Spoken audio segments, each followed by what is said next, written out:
Hey guys, welcome to my channel Talk Tech. In this video I'm gonna show you how to install net speed monitor in Windows 10. You can install it on the previous version of Windows with the same procedure.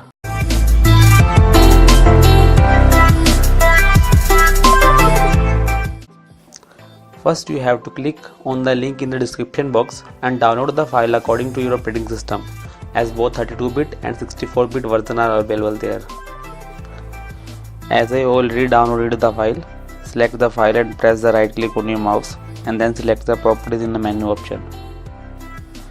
In properties windows, click on the compatibility tab and check the box run this program compatibility mode for the previous version of Windows and then click apply and then OK.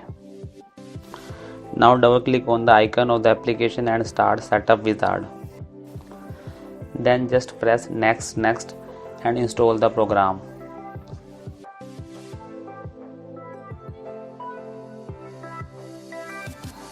Then allow net speed monitor tool on your taskbar.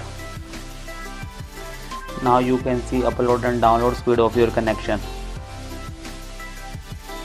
Please like and share this video and don't forget to subscribe my channel. Also press bell icon to get notified every time I upload a new video.